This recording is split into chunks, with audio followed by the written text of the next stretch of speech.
atuar de forma estratégica nesse tempo de pandemia e na retomada dos negócios. Isso veio a partir de insights dos nossos próprios clientes que têm nos procurado solicitando um apoio nas adaptações necessárias ao home office. Tá? Então, o nosso objetivo foi pensar no momento de home office e pensar no futuro pós-pandemia, trazendo cenários reais e como a gente pode ajudar nesse tempo de crise. Então, a ideia foi juntar vários profissionais que estão sendo demandados de diversas áreas para exatamente promover essa semana. Durante a semana, nós já tivemos o Windows Virtual Desktop, foi na segunda-feira. Na terça, falamos sobre a parte de segurança em Firewall Backup e Endpoint, também para home office. Hoje, nós vamos abordar o tema do novo normal em home office, produtividade e gestão de pessoas. Amanhã, nós teremos uma sessão de gerenciamento de software para home office, políticas e recomendações. E na sexta-feira, estaremos fazendo o encerramento falando sobre LGPD, novas datas, coronavírus e as diretrizes aí de segurança para a adoção de área de trabalho remota. Na sexta, faremos também um quiz para a premiação aí de 3 pessoas que forem saírem bem aí no quiz. Durante essa apresentação, ela está sendo gravada, tá? E vocês, por gentileza, suas dúvidas podem direcionar no chat que está disponível na plataforma, tá? Então, dando prosseguimento, falar um pouco da HSBS, né? Meu nome é Guilherme Silvestre, eu sou diretor comercial da HSBS. A HSBS é uma empresa de infraestrutura de TI, né, que atende muito o cenário de nuvem. Trabalhamos desde 2009 com nuvem e desde 96 com infraestrutura de TI.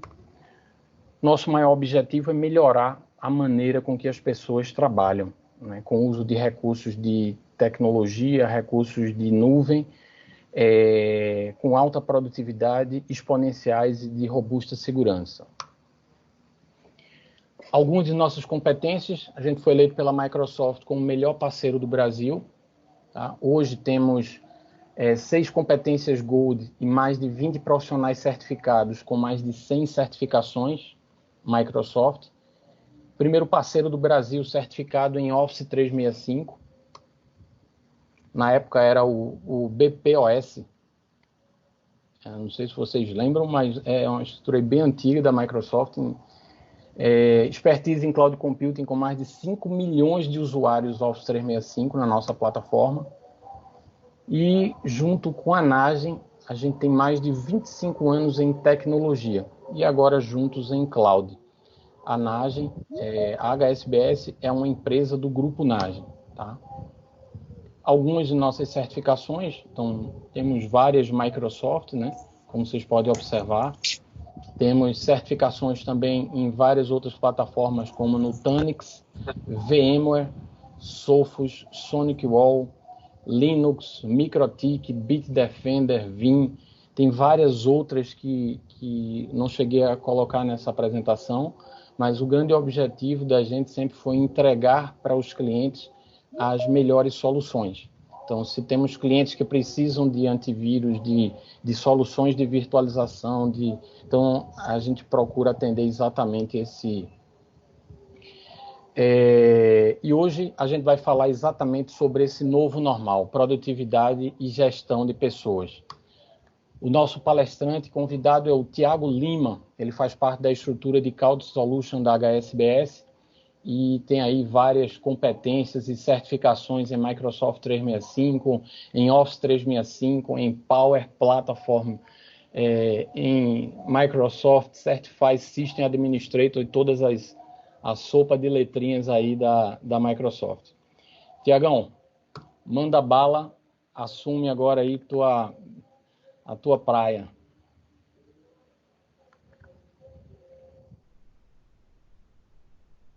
Obrigado, Guilherme. Muito boa tarde, pessoal. Tudo bem? Espero que todos estejam bem, tá? Quero agradecer inicialmente, tá, a todos vocês que tiraram alguns minutos da sua tarde, tá, nessa quarta-feira, dia 13, para participar juntamente com a gente dessa nossa sessão da Semana da TI. Espero que todos estejam bem, com saúde nesse período de pandemia. Eu desejo que todos vocês e sua família também permaneçam bem de maneira isolada, tá? Para que a gente possa passar por isso tudo juntos. E aqui a nossa agenda, muito obrigado, Guilherme. Vamos a alguns pontos aqui da nossa agenda de hoje. Nós planejamos hoje, tá, falar um pouquinho de transformação digital, vou depois trazer um pouquinho do nosso perímetro de segurança, onde eu trarei alguns detalhes do que mudou nesse novo normal, tá, no nosso novo cenário de pandemia e antes mesmo da pandemia algumas coisas já eram realidades, tá? Vou falar também de mobilidade e segurança, que também tem sido um fator importantíssimo nesse período de pandemia, pois a maioria das empresas tem trabalhado de forma remota, em home office, e aí a gente não pode esquecer da questão de segurança nesse período, tá? Proteção de informação, pois os dados sensíveis, eles nunca foram tão importantes nesse período. Nesse período tem sido também muito importantes, pois o índice de ataques tem aumentado e ao final abriremos para dúvidas e perguntas, caso vocês tenham. Eu vou só reforçar que caso você tenha alguma dúvida, pode escrever aí no chat, tá? Nós vamos responder todas as dúvidas e também deixaremos os nossos contatos para que vocês possam nos contactar posteriormente, tá? Seja relacionado a alguma questão que foi apresentada ou algum produto que o Guilherme citou anteriormente, tá? De nossa expertise. Primeiro, falando sobre a nossa transformação digital nesse período de pandemia, por exemplo, eu tenho alguns dados aqui que antes mesmo da pandemia nós já tínhamos como realidade. 41% dos empregados dizem que aplicativos móveis mudam a sua forma de trabalhar. Tá? Imagina se nós não tivéssemos esses aplicativos antes mesmo da pandemia. Muitas empresas só conseguiram se adaptar depois, isso é perfeitamente aceitável, mas se não existissem aplicativos móveis, aplicações como o Microsoft Teams, que eu vou falar logo logo, muitas empresas não conseguiriam dar continuidade às suas demandas de trabalho, vamos dizer assim, aos seus projetos, ao seu dia a dia de trabalho de maneira normal, né? Assim, é o novo normal que estamos seguindo hoje. 85% das organizações mantêm informações confidenciais na nuvem, e aí a gente já traz um outro dado pensando nessa segurança dos dados, tá? Principalmente hoje, onde muitas empresas têm migrado, têm tirado os dados que hoje estão dentro da empresa fisicamente, lá dentro de um file server. Isso tem crescido cada vez mais para que tenha facilidade no acesso. Imagine que toda vez que eu precisar acessar um arquivo, eu tenha que fechar uma VPN, eu tenha que acessar a empresa diretamente, tá? Ou copiar algum arquivo de maneira física, via pendrive ou via um HD externo. Então, a nuvem ela vem ajudando nisso também. 80% dos funcionários usam aplicativos SaaS não corporativos. Isso aqui já é um dado um pouquinho mais triste, né? Um pouquinho mais ruim, pois aplicações não corporativas elas nos trazem alguns riscos no nosso dia a dia de trabalho. Hoje, infelizmente, eu trago também um outro dado que eu poderia dizer, um comparativo que logicamente não está nem próximo da dor que muitas pessoas têm passado durante essa pandemia, mas estamos vivendo também um período de pandemia digital. Eu sei que não dá para comparar a saúde de muitas pessoas com relação a informações e dados, mas se formos comparar em escala de crescimento e escala também de ataque, 2 bilhões de registros foram comprometidos no último ano. Então, são dados de uma pandemia mesmo, de maneira digital. Outro ponto que também é muito importante a gente pensar é que 99 dias são o período médio necessário para que a maioria das empresas detectem uma possível invasão. Isso também é uma coisa que não pode ser aceitável, porque durante esse período a gente já tem, vamos dizer, o hacker, o atacante, aquele criminoso digital, ele já coletou muitas informações naquele espaço de tempo. 99 dias de tempo médio é um tempo muito grande, tá? O impacto financeiro, vocês podem imaginar que cada vez tem sido crescente, sejam fraudes relacionadas a coronavírus, sejam fraudes relacionadas também a benefícios, tudo isso tem sido usado nesse período, tá? E o impacto aos negócios também tem aumentado, pois os usuários finais, que também são funcionários, muitas vezes acabam caindo em falsos e-mails ou problemas relacionados a coisas desse tipo, e eu vou trazer mais informações para a gente. Aqui eu trago algumas dicas de como, vamos dizer, diminuir a chance de ser a próxima vítima. Eu trouxe alguns dados ali de milhões de casos, tá? 2 bilhões de registros roubados no último ano, tá? Mas como não ser a próxima vítima? Como se precaver para que isso não aconteça com você, com a sua empresa, tá? Por exemplo, muito cuidado com as mensagens urgentes, tá? As mensagens urgentes, normalmente, elas têm, vamos dizer, aquele teor, aquela intenção de fazer com que você não perceba qual é realmente a intenção daquela pessoa que te mandou um e-mail, que no caso, na situação de um hacker, ele está tentando furtar dados, roubar dados. E aí, nesse caso, é muito importante você ter cuidado com dados urgentes. Então, se é um dado urgente, a pessoa está pedindo para você fazer um pagamento de uma fatura na sexta-feira à tarde, e isso tem que ser pago até esse dia, ou antes do almoço, alguém mandou um e-mail para você pedindo acesso a uma aplicação urgente, que senão ele vai perder acesso, ou a empresa vai sofrer algum problema judicial. Tomem cuidado com solicitações urgentes ou requisições urgentes relacionadas a e-mails, mensagens, seja via WhatsApp ou seja via outras plataformas também, tá? Outro ponto é que é importante, tá? É recomendado que você realize pausas durante o dia para que essas pausas, vamos dizer, também não atrapalhem o seu dia a dia, para que você acabe não ficando estressado, não ficando muito cansado de maneira excessiva e você acabe não percebendo algumas falhas na comunicação, algum hacker que mandou um e-mail se passando por outra pessoa, alguma empresa que você achava que era uma empresa parceira, mas que na verdade não é um e-mail falso, é um phishing. Então, pausas durante o dia, seja uma ou duas vezes ao dia para levantar, beber água, esticar as pernas, isso é saudável e também é totalmente atrelado à segurança dos dados. A gente pensa que não, mas isso é sim, pois vai aumentar a sua atenção com relação à segurança dos dados.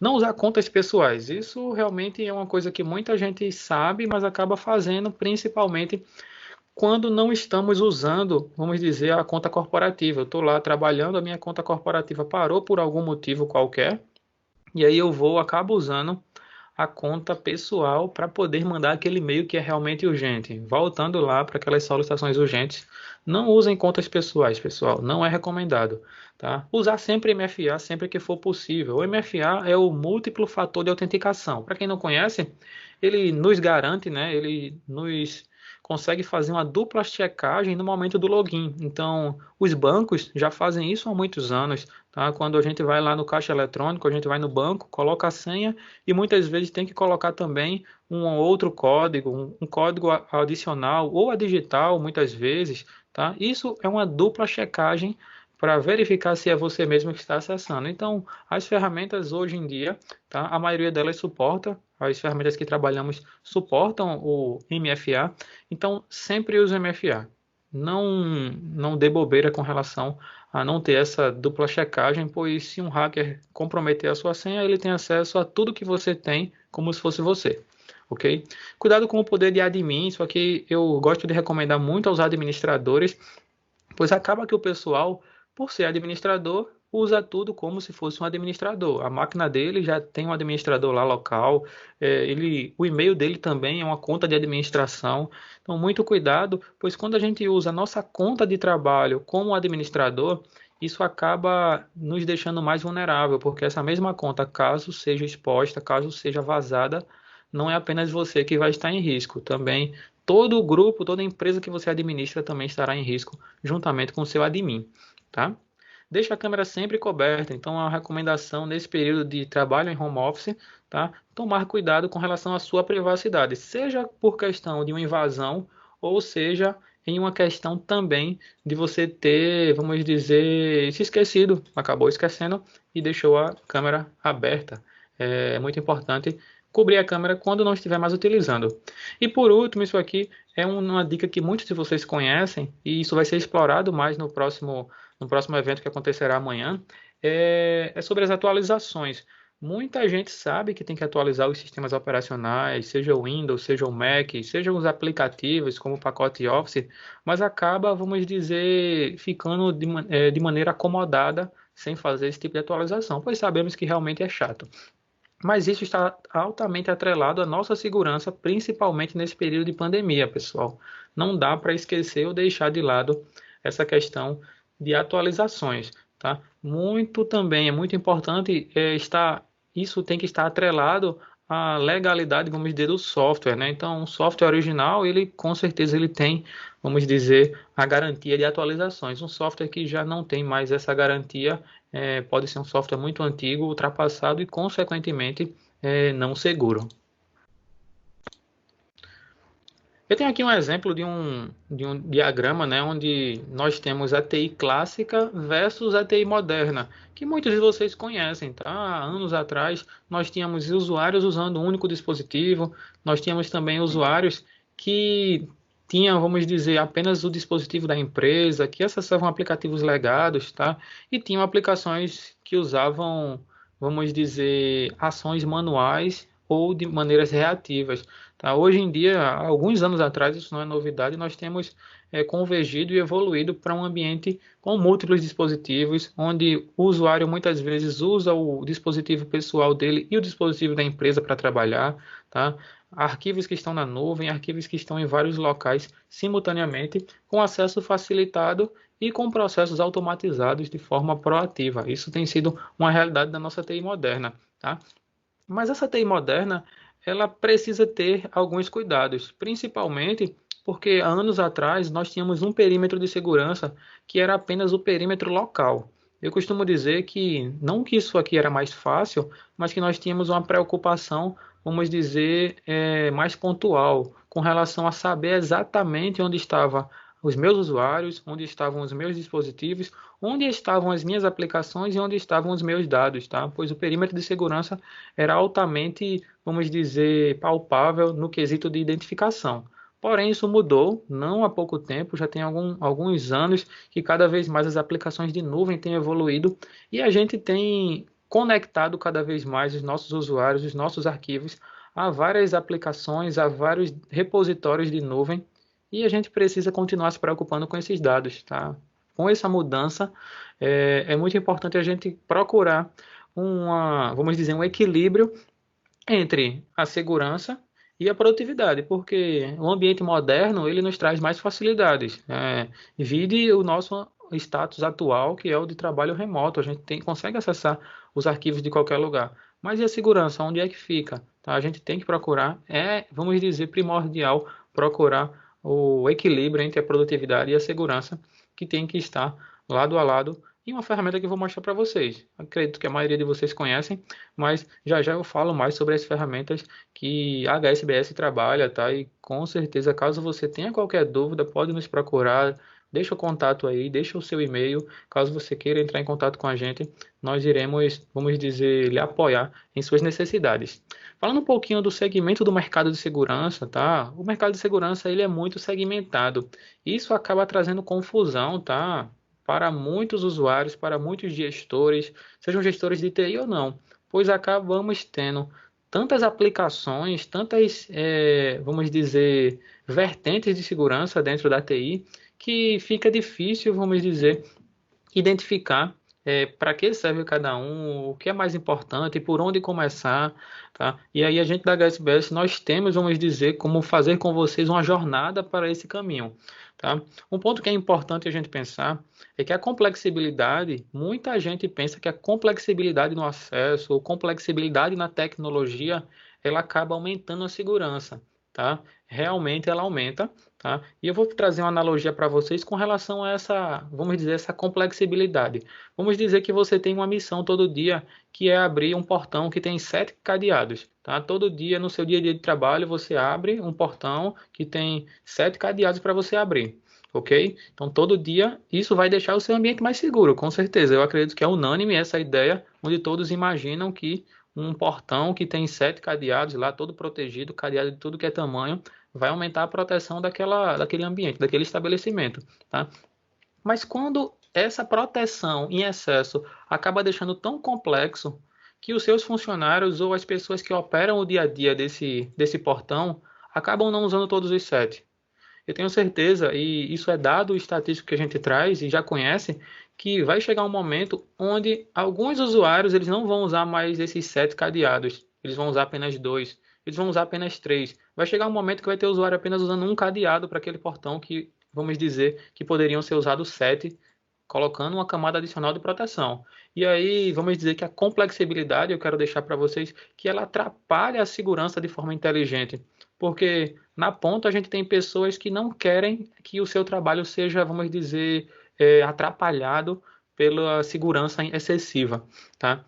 E aí reduzir a complexibilidade ajuda muito de maneira drástica a aumentar a segurança desses ambientes, tá? Principalmente para o gestor de TI, para o profissional de TI e para o usuário final, tá? Pois muitas ferramentas, vamos dizer, alguns dados que a gente costuma estudar, são que muitas ferramentas de tecnologia isoladas acabam atrapalhando e aumentando o custo de projetos de TI, tá? Acaba também sendo difícil aprender a usar todas elas em um cenário tecnológico, pois eu tenho uma ferramenta de um fornecedor que é complexa, eu tenho uma outra que eu recebo um SMS, eu tenho uma terceira que faz uma chamada telefônica e eu tenho uma quarta que eu tenho que colocar uma digital. Com certeza o usuário não vai usar tudo isso, ele vai arrumar um jeito de não fazer todas essas atividades. E falando da jornada de um ambiente de trabalho moderno e seguro, eu tenho aqui alguns players, né, alguns fabricantes que trabalham com esse ambiente de trabalho moderno, tá? E que caso você quisesse ter um ambiente totalmente em compliance, um ambiente que lhe atenderia num ambiente seguro, com o seu ambiente de trabalho moderno para o home office ou não, para depois da pandemia, pois nós estamos vivendo um novo normal que dificilmente voltaremos a trabalhar da maneira com que trabalhávamos antes. É muito importante que a gente tenha todos esses 4 pontos aqui bem definidos, que é o gerenciamento de identidade, o gerenciamento de dispositivo, produtividade e colaboração, que tem sido explorado de forma gigantesca aqui durante essa pandemia, porém, os outros fatores não podem ser esquecidos, como a governança de dados e proteção da informação. Para você que sabe da necessidade e da importância da proteção da informação, na sexta-feira também teremos um evento com o André Alves, que falará um pouquinho mais sobre isso, sobre o LGPD, e na sexta-feira, que será o nosso último dia, isso será abordado muito essas questões de segurança da informação, tá? Mas, se vocês observarem, nós tínhamos vários outros aplicativos e fornecedores para fazer cada uma dessas funcionalidades, né? Como vocês podem ver, gerenciar dispositivo, gerenciar documentos, vamos dizer, colaborar em equipes, comunicação, rede virtual, uma rede de trabalho conectada, vamos dizer assim, uma rede colaborativa, gerenciamento de dispositivos, N serviços que podem estar atrelados em uma única solução de forma simplificada, tá? Que é a plataforma do Microsoft 365 que estamos ofertando para vocês e estamos apresentando, tá? Mais uma vez, caso vocês tenham alguma dúvida, é só nos procurar, deixaremos alguns contatos ao final, tá? Mas qualquer dúvida relacionada a essa jornada que a HSBS tem feito com os clientes que querem aproveitar esse momento para ingressar em um ambiente de trabalho moderno, mesmo nesse período de pandemia ou pós-pandemia, nós podemos ajudar vocês, tá? A ferramenta que tem ajudado bastante nesse momento é o Microsoft Teams, que eu acredito que a maioria de vocês já conhece, mas eu queria ressaltar alguns pontos aqui nessa nossa transmissão, tá? O Microsoft Teams, para quem não conhece, ele é um hub de trabalho, ele funciona como se fosse um cockpit de ambiente de trabalho, onde nós temos 4 pilares principais, tá? Ele consegue conectar várias aplicações, mas um dos principais pilares é a comunicação. Imagine que se não tivéssemos essa questão da comunicação dentro do Teams ou em outras ferramentas, tá? Não estou dizendo que o Teams é a única ferramenta, mas se não tivéssemos o fator de comunicação de maneira moderna, como o Teams faz, muitas reuniões que aconteceram presencialmente não poderiam continuar de maneira online. Treinamentos, eventos, sessões, até mesmo entrevistas de emprego que têm continuado funcionando, tá? Aulas que são feitas diretamente dentro do Microsoft Teams podem ser usadas usando essa ferramenta incrível, tá? Ela permite que você faça chat, tá? Então é chat via texto mesmo, para que você possa se comunicar pontualmente ou em equipe com várias pessoas, reuniões agendadas ou chamadas pontuais. Então, tenho muitos clientes e muitas pessoas que têm substituído também o seu serviço de telefonia pela telefonia do Teams, tá? Nós da HSBS também podemos ajudar vocês com relação a isso. Pois imagine que antigamente, antes do trabalho remoto, vocês tinham um ramal no seu escritório, você tinha uma telefonista, uma recepcionista que recebia as chamadas e fazia a transferência dessas chamadas. Hoje no Teams, você pode fazer a portabilidade do seu número para esse ambiente, tá? E as chamadas que você recebia antes no escritório podem cair diretamente no seu aplicativo do Teams, mesmo você trabalhando de home office. Você pode fazer transferência desse número. Existe a possibilidade de fazer uma URA também, vamos dizer, com a lista de ramais, onde você pode encaminhar para cada setor. Existem N possibilidades de continuar trabalhando usando a ferramenta, tá? A Microsoft tem disponibilizado também, durante esse período, o Teams por 6 meses gratuitamente. E nós da HSBS, juntamente com essa jornada de transformação digital, temos também temos fazido também, a gente está fazendo a ativação do Microsoft Teams para os clientes e não clientes. Então, caso você tenha Office 365, mas não tem direito ao Teams, nós podemos fazer a ativação do Teams gratuitamente, tá, por 6 meses. Ou você que não é cliente também, basta nos procurar que podemos fazer essa ativação também gratuitamente para você. Não tem segredo, não tem nenhuma pegadinha, realmente é grátis e nós estamos apoiando vocês durante esse período. Porém, logicamente, caso vocês queiram um apoio personalizado com relação a essa ativação, uma jornada mais próxima, Tiago, eu quero realmente que vocês façam toda a jornada juntamente com a minha empresa. Basta nos procurar que nós fazemos também essa jornada de maneira personalizada, ok? Voltando às características do Teams, eu tenho aqui também o fator de colaboração, que tem sido muito importante ainda nesse período de pandemia, pois você pode migrar os seus arquivos que estão dentro da empresa para o Teams, e aí os usuários eles acessam esses arquivos diretamente do aplicativo, sejam documentos, planilhas, vídeos, apresentações, tá? Existem várias maneiras de colaborar com esses arquivos, e editando simultaneamente muitos desses arquivos e também conversando em uma área de discussão. Imagina que o nosso escritório, que antes era físico, ele teve que ser migrado, e o nosso escritório hoje em dia é o Microsoft Teams. Então a colaboração ela tem que seguir por essa plataforma. Ela é uma plataforma também que permite personalização. Então, essa personalização ela é muito democrática com relação ao que pode se conectar a ela. Por quê? Muita gente pensa que o Teams é da Microsoft, então não dá para integrar com nada, só se for Microsoft. Isso não é verdade. A ferramenta ela integra com vários parceiros que criam APIs para ela, porém também com outros fornecedores que nem são parceiros Microsoft, tá? Ela é muito democrática, pois a ideia é que você continue com o seu dia a dia de trabalho. E se você usa no seu dia a dia aplicações que não são Microsoft, não tem problema.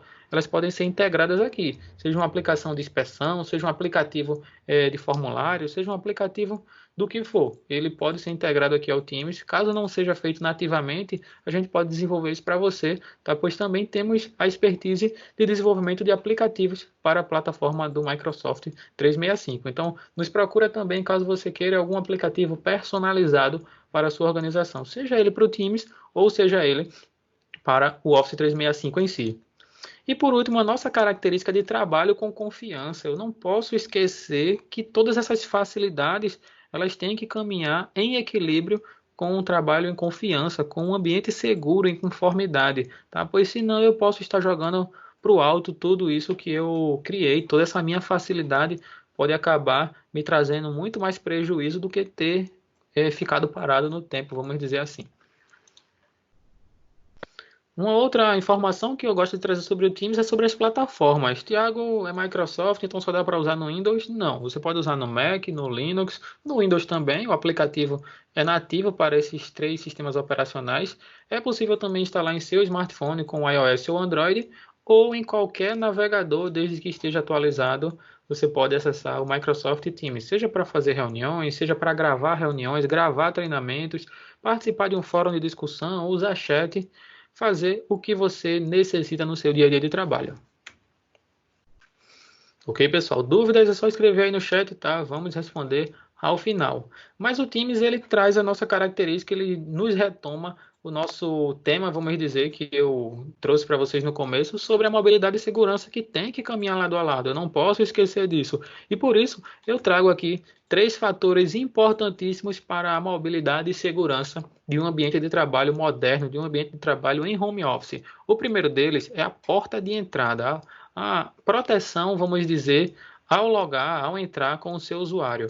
Por exemplo, hoje uma estatística que é de 2017, mas que é muito recente ainda com relação a esse tipo de dado, é que cada vez mais 81% dos usuários eles têm senhas fracas e a maioria dos ataques eles são relacionados a senhas fracas. Então, ataques contra usuários normalmente eles seguem esse tipo de padrão. Eles não vão, vamos dizer, um hacker, um criminoso, ele não vai, vamos dizer, tentar pelo caminho mais difícil, invadindo um sistema, quebrando o código de um servidor de e-mail, tá? Ou tentando ultrapassar um firewall para invadir um servidor de maneira física. Isso não vai acontecer, tá? Ele vai de maneira muito mais inteligente, vamos dizer assim, para o lado do crime, nesse sentido, ele vai procurar o caminho mais fácil, roubando a senha fraca de algum usuário. E 81% das estatísticas mostram que isso acontece muito. Eu acredito que vocês já devam ter visto situações como essa, como senhas fáceis, e que a pessoa guarda lá embaixo do teclado, todo mundo sabe a senha do usuário.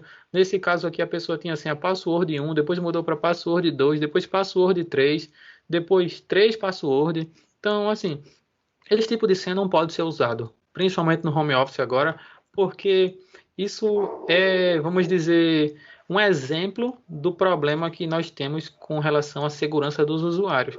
Porém, você que é um gestor de TI, você que é uma pessoa que às vezes sente dificuldade em controlar isso nos usuários, eu entendo, tá? Porque logicamente a gente não consegue controlar o que o usuário faz com relação a isso. Porque às vezes ele quer botar uma senha fácil, ele quer botar a senha lá que é o time de futebol dele. E aí, como que a gente vai impedir? A gente nem sabe qual é a senha dele. Então, uma das características que precisamos pensar é quem está acessando, tá? Qual é o cargo desse usuário? Ele tem uma conta sensível? Ele acessa dados sensíveis da empresa? De onde ele está acessando? Qual o IP? Eu sei que é da casa dele, mas o IP ele traz também origens de localidade, em qual país, em qual estado, tá? Qual aplicação está sendo acessada, tá? Qual dispositivo também está sendo acessado? É um dispositivo da empresa que está no domínio? É um dispositivo pessoal? Eu consigo ter esse tipo de controle. Eu quero questionar vocês, se vocês conseguem ter esse tipo de controle atualmente. Então, hoje por dia, os servidores da Microsoft processam só de logs e estatísticos desse tipo de acesso 10 terabytes por dia de log apenas desse tipo de situação, que chamamos de acesso condicional. Tá? Nesse acesso condicional é analisado o risco do login, onde se esse usuário ele tem acesso privilegiado, o risco é alto ou baixo? A credencial dele é fraca ou forte? A senha dele é password 1, é senha 123? Qual é a senha que ele usa? Tá? O aplicativo que ele está tentando acessar é sensível ou não? Foi detectado algum vírus na máquina dele? Ele acessa através de alguma rede de botnet, alguma rede perigosa? Ou ele tentou fazer alguma viagem impossível, que é, eu acessei hoje de Recife e daqui a 5 minutos eu estou acessando de Nova York. Então isso é uma viagem impossível, tá? Ainda não existe teletransporte. E aí, infelizmente, esse tipo de acesso muito provavelmente é um acesso de maneira de uma invasão, né? Então a ferramenta ela consegue detectar isso e vai aplicar as políticas definidas pelo administrador. Se não tiver risco, eu simplesmente posso dizer que o acesso é um acesso seguro, então permita o acesso.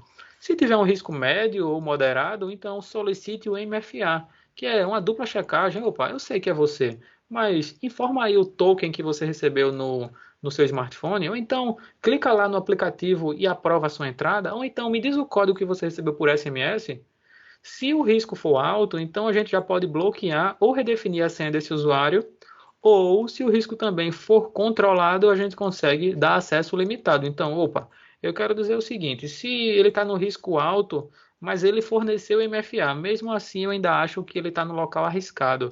Eu vou dar acesso limitado ao usuário, ele só vai conseguir ver os e-mails dele, não vai acessar o SharePoint, não vai acessar outros aplicativos. tá? Eu tenho esse nível de controle também. E aqui eu tenho um exemplo prático dessa situação acontecendo. Eu tenho um usuário que é representante de vendas, que faz parte do grupo de usuários de Nova York, de Londres, perdão, tá? Que está acessando a rede corporativa, tá? E o último acesso dele foi há 5 horas atrás. Ao acessar, o computador dele estava totalmente atualizado, é um computador no domínio, e o último acesso dele foi visto em Londres, ok? Então, será que esse acesso é perigoso? Para a plataforma, não. É um acesso de risco baixo, então ele pode acessar sem problema o aplicativo que ele tentou acessar, que está dentro da plataforma.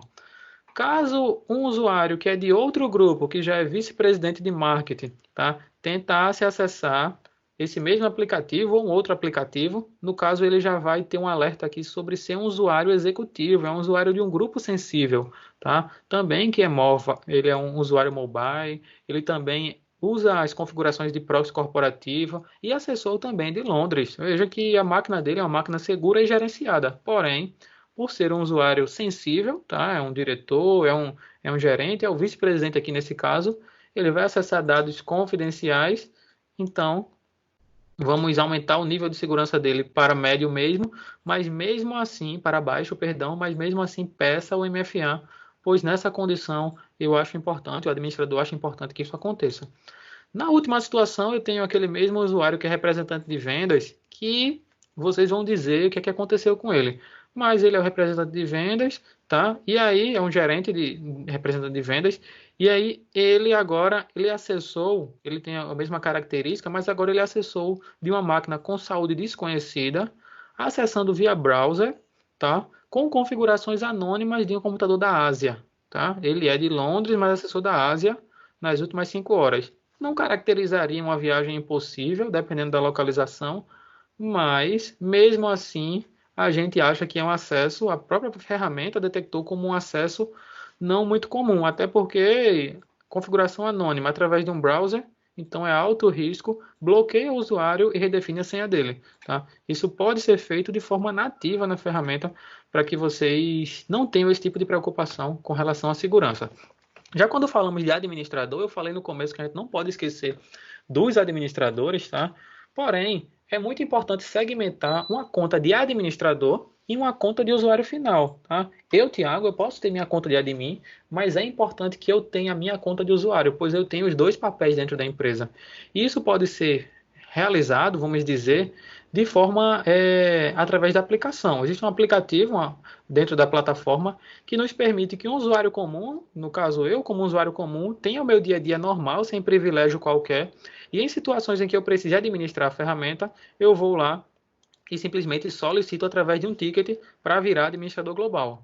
Após realizar a minha ação, eu volto a ser um usuário comum, tá? Sem nenhum privilégio. Isso é uma segurança adicional para a empresa, porque se o meu usuário ele for comprometido, a minha conta, eu não estou comprometendo todo o resto da instituição. Tranquilo? Proteger seus dados em qualquer lugar. Isso aqui também é muito importante no quesito de proteção da informação, tá? Pois 58% dos trabalhadores, dos funcionários já compartilharam arquivos acidentalmente com outras pessoas que não deveriam. Compartilhou um formulário, compartilhou, vamos dizer, uma planilha de faturamento sem querer para um e-mail errado. E aí, você conseguiu reverter? Eu espero que sim. Porém, existem aplicativos e plataformas que nos permitem aqui dentro do Office 365, do Microsoft 365, que a gente reverta esse tipo de ação ou que isso nem aconteça, tá? Por exemplo, como eu protejo os arquivos corporativos em dispositivos móveis? Você consegue fazer esse tipo de controle? Como descobrir se esses arquivos estão armazenados em outros locais sem ser a sua ferramenta de e-mail, em outros aplicativos SaaS? Tá? Você consegue proteger dados de serem compartilhados externamente com clientes e fornecedores? Espero que sim.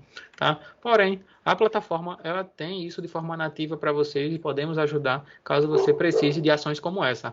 Ontem o nosso amigo falou, o Juan, que existe uma aplicação chamada Intanner que permite a containerização de aplicações em smartphones. Isso acontece também para que você, por exemplo, você tem o seu smartphone pessoal, mas existem aplicativos pessoais lá, como Facebook, Twitter, Netflix, WhatsApp, e aí você quer segmentar para que esses arquivos não conversem com aplicativos pessoais. Isso é perfeitamente possível, conforme o nosso amigo falou ontem, tá? Isso pode ser feito containerizando aplicações com o Intune, tá? Dá também para você definir se dispositivos móveis como smartphones podem se conectar à tua plataforma de e-mail, ao teu Teams, aos aplicativos da tua empresa com base na segurança dele. Se o smartphone não tiver senha, se o smartphone estiver com jailbreak ou roteado, né, no Android, como o pessoal chama, será que você vai permitir que esse dispositivo se conecte à tua organização?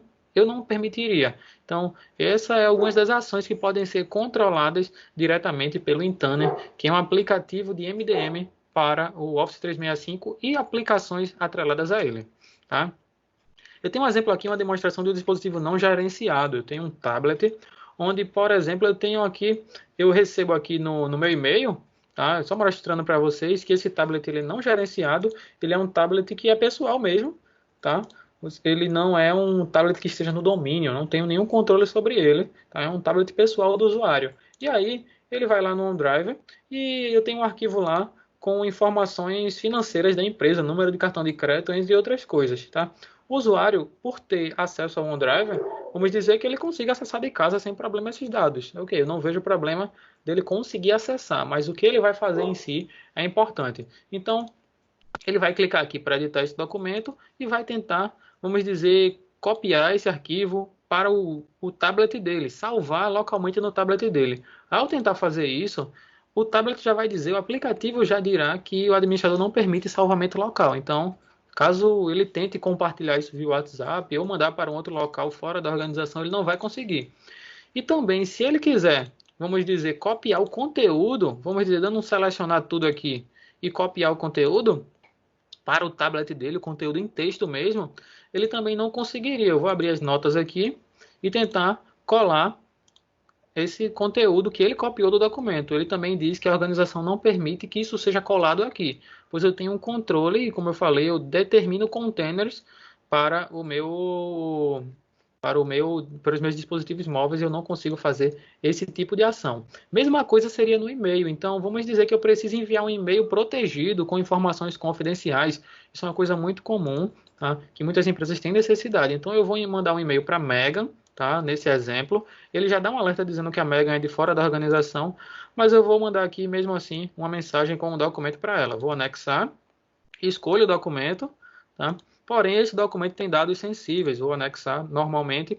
E aí, ao fazer isso, antes eu vou checar as permissões que esse documento recebeu, pois foram aplicadas automaticamente permissões relacionadas à proteção, onde ele recebeu uma permissão de não encaminhar. Eu poderia aplicar outras, como arquivo criptografado, arquivo confidencial, mas eu poderia definir também manualmente. Nesse caso, ele recebeu automaticamente essa permissão. Vou aplicar e vou clicar em enviar, ok? Ao fazer isso, tá? A Megan lá, já estou em outra tela aqui com o usuário, recebeu o e-mail do Isaías, que foi o teste que eu acabei de fazer, e ao abrir esse anexo, clicando aqui em Preview, tá? Ela já recebe algumas informações dizendo que esse e-mail, né, esse arquivo, ele não pode ser encaminhado, você não pode imprimir nem copiar o conteúdo, ok? Isso é restrito para esse usuário que é de fora da organização. E caso ela tente encaminhar para outra pessoa, os botões de encaminhamento, tá? Eles são bloqueados, ela não consegue encaminhar para um outro usuário que não seja apenas responder a todos ou responder apenas para o meu usuário, ok? Então isso pode ser feito. Aí você pode dizer, Tiago, mas só aconteceu isso porque a conta dela é do Office. Não é o caso, pois a mesma coisa aconteceria se fosse o Gmail.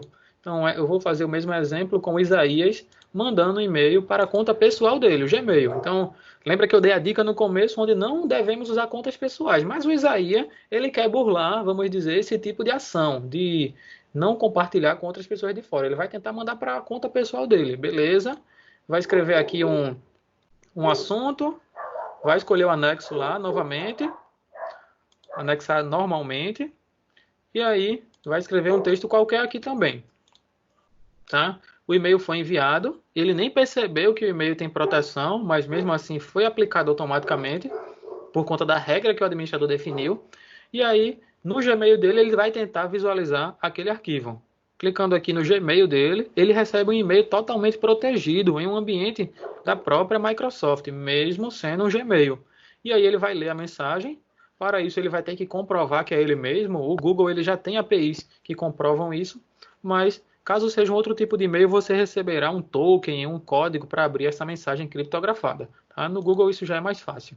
E aí, aqui ele abriu um ambiente totalmente controlado, sem aquele anexo, o anexo não foi, mas o texto ele dá algumas mensagens dizendo que o e-mail não pode ser encaminhado, nem também pode ser copiado ou impresso. E aqui, caso ele tente responder, encaminhar, perdão, ele conseguirá apenas responder.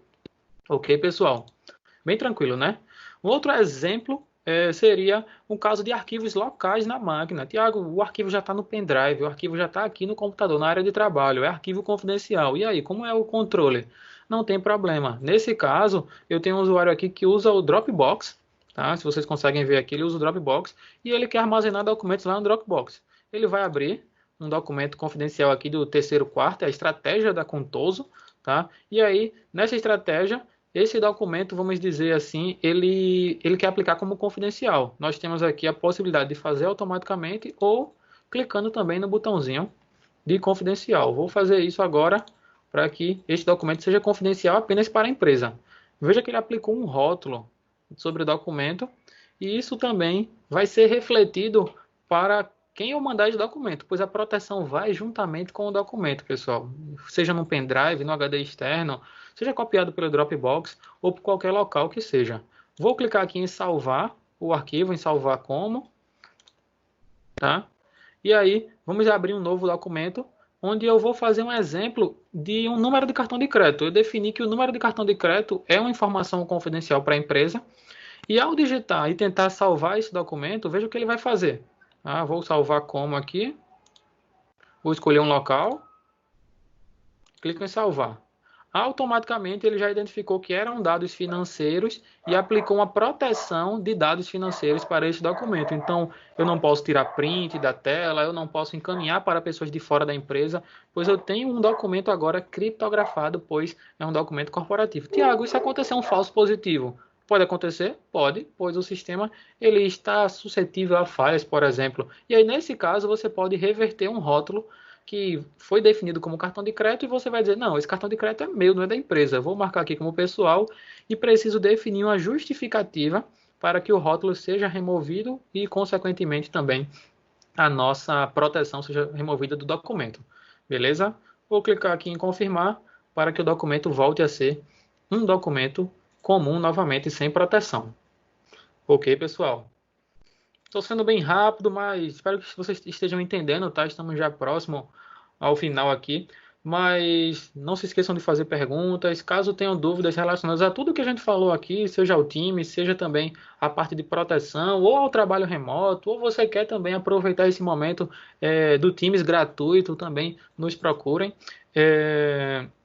E aqui na parte de mobilidade e segurança, mais uma vez, eu tenho o último pilar para a gente finalizar essa proteção, essa camada de proteção no home office, onde é muito importante que a gente detecte e remedie os ataques. Não sei se vocês lembram, mas na estatística inicial que eu trouxe, demora em média 99 dias para as empresas detectarem um ataque. Isso é impensável, pessoal. Um hacker ele já fez tudo o que ele queria em 99 dias. Ele já coletou os e-mails que ele queria, ele já identificou os cargos de todo mundo, ele já fez um estrago muito grande nesse período. Então é importantíssimo que vocês detectem isso o mais rápido possível, ou que isso nem aconteça, tá? Mas na tentativa você já tem que detectar. E aqui eu tenho um dado de que 91% dos ataques cibernéticos são relacionados com relação à violação dos dados, tá? Roubo de dados, roubo de informação da empresa, informações sensíveis. Eles normalmente chegam através de phishings, tá? Que são aqueles e-mails falsos onde um hacker, uma pessoa está se passando por outra, por uma instituição, por um parceiro de serviço. Então, um hacker ele passa um e-mail lá, se passando por uma instituição financeira, dizendo que é um banco e que você precisa regularizar os dados o mais rápido possível. Lembra da urgência? Então, se você não regularizar, sua conta vai ser suspensa, ou então o serviço será suspendido de alguma aplicação que você contrata. Então, muito cuidado com e-mails fraudulentos. E, Tiago, como é que a gente detecta isso? E se o meu usuário não consegue detectar isso, o que é que eu vou fazer? Eu vou ter que, vamos dizer, fazer um curso com todo mundo de segurança da informação? Não necessariamente.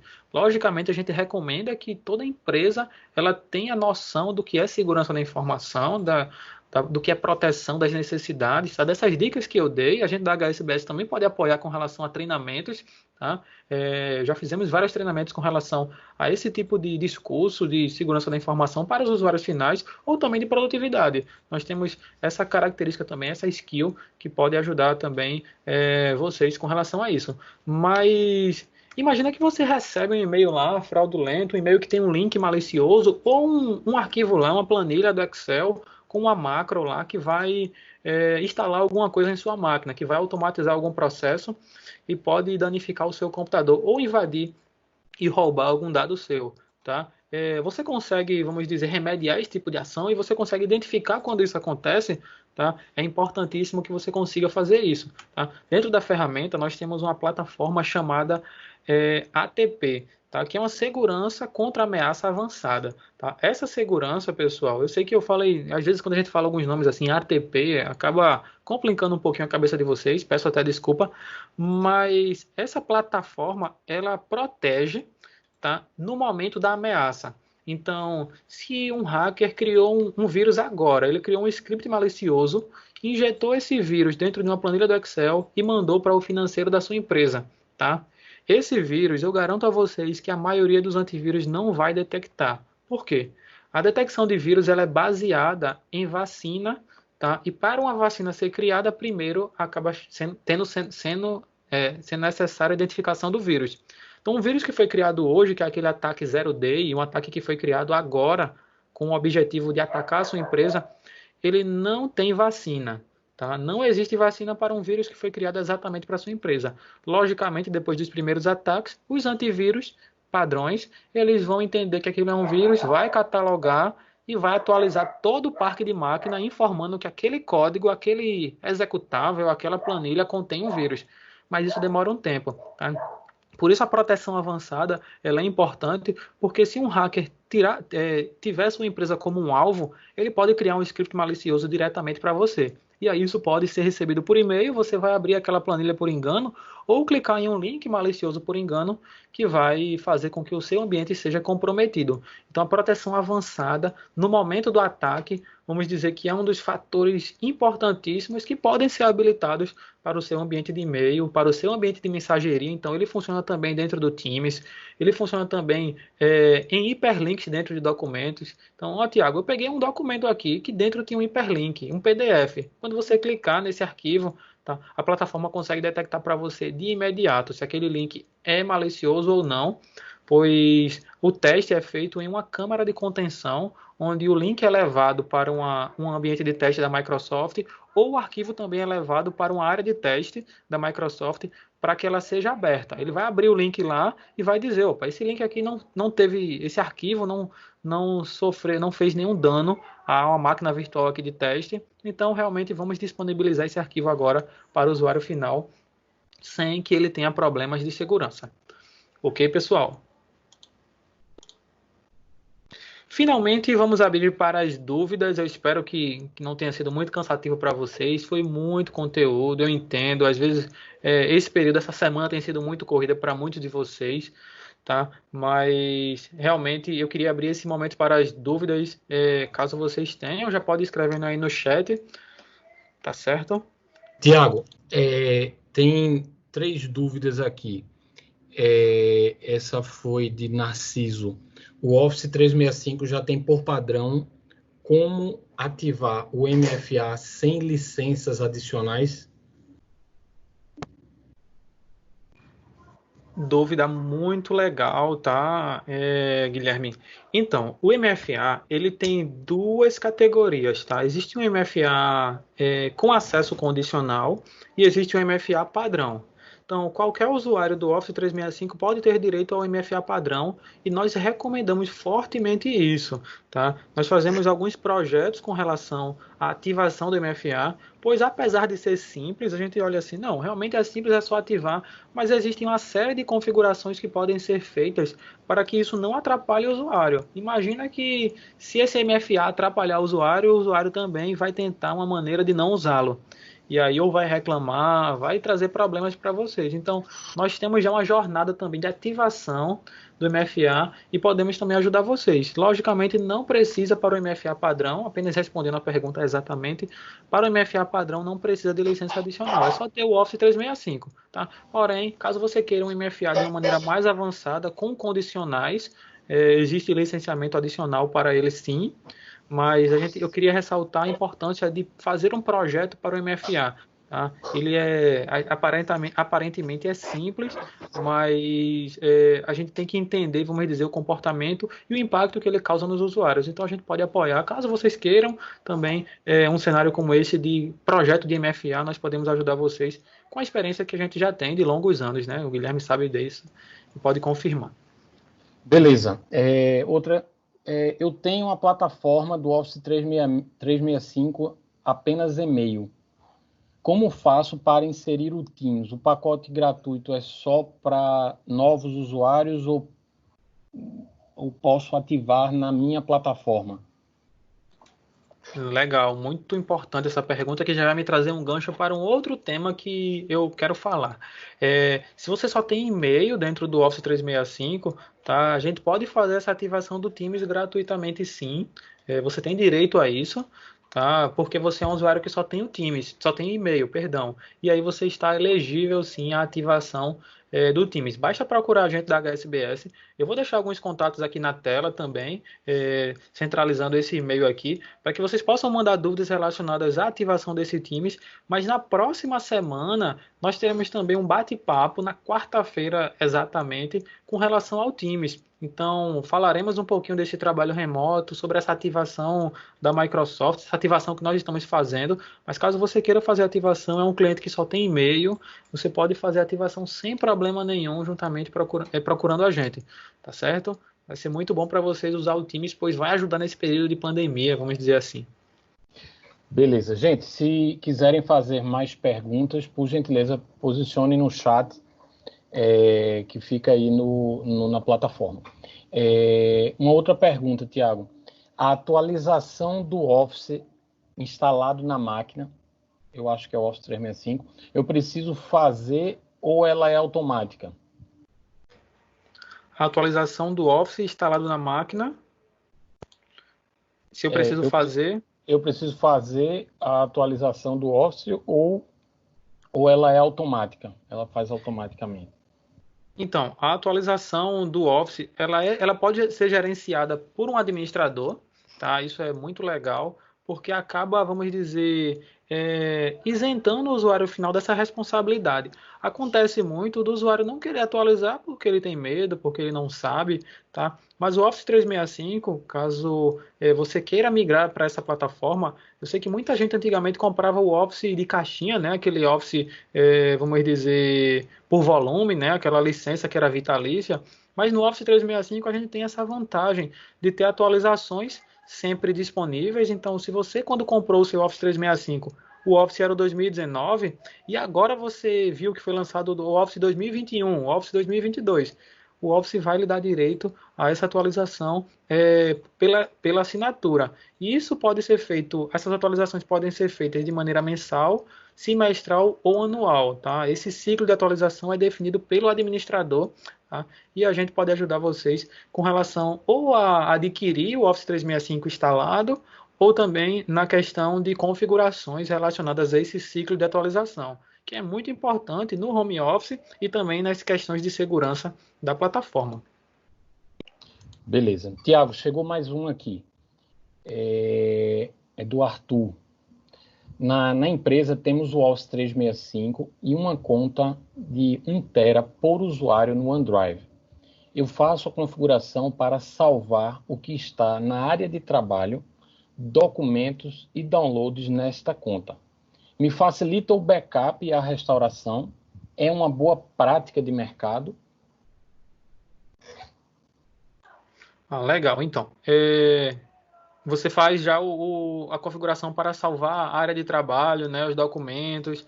É uma boa prática, sim, sem dúvida alguma, porque todos os arquivos que o usuário às vezes salva lá na área de trabalho, isso é muito comum, tá? Isso é uma ação que o usuário costuma fazer, salvar documentos na área de trabalho, em meus documentos lá, e não salvar no repositório da nuvem, que seria o local mais seguro, tá? E quando você faz essa configuração de sincronizar esses dados que estão na área de trabalho, em meus documentos, com o OneDrive, você tem uma garantia que não vai perder aquele documento, tá? Mas só trazendo um pouco, agregando um pouquinho mais de informação, isso acaba não sendo um backup, tá? Isso é uma cópia dos documentos, vamos dizer assim, mas o backup ele tem outros requisitos, vamos dizer assim. Você precisaria ter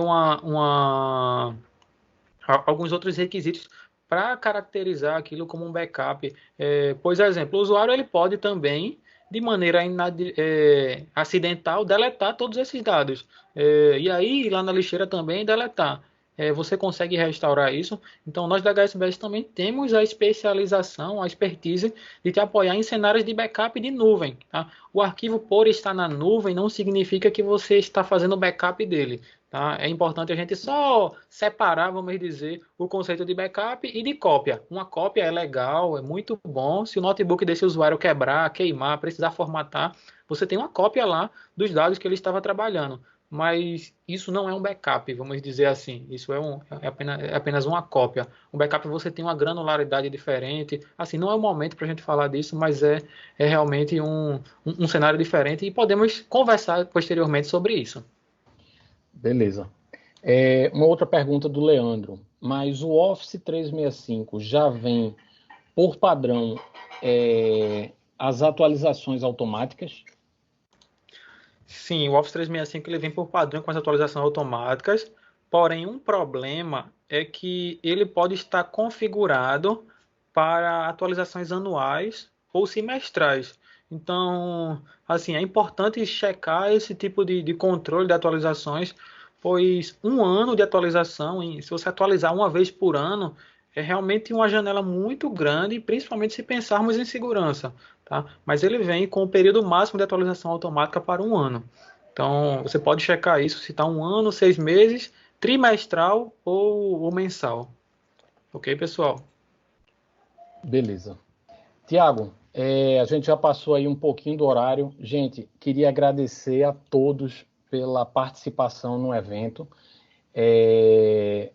Reforçar vocês para ficarem em casa, óbvio, se for possível ficar em casa, e estamos juntos, vamos passar essa crise juntos, e reforçar que amanhã a gente vai ter mais um evento às 15 horas, gerenciamento de software em home office, políticas e recomendações, e na sexta-feira o evento de LGPD nessa época de pandemia, tá?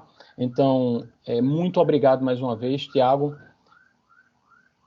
Eu que agradeço, Guilherme, e agradeço também a todos que passaram esses minutinhos juntamente aqui com a gente, né? Reforço que, como o Guilherme falou, amanhã teremos outro evento sensacional e na sexta também, tá? Fechando a nossa semana. Muito obrigado a todos. Deixem os contatos aí, caso vocês queiram receber algum conteúdo da gente, tá? E mais uma vez, só tenho a agradecer a vocês, ao Guilherme e à HSBS por essa iniciativa. Um abraço então para todos.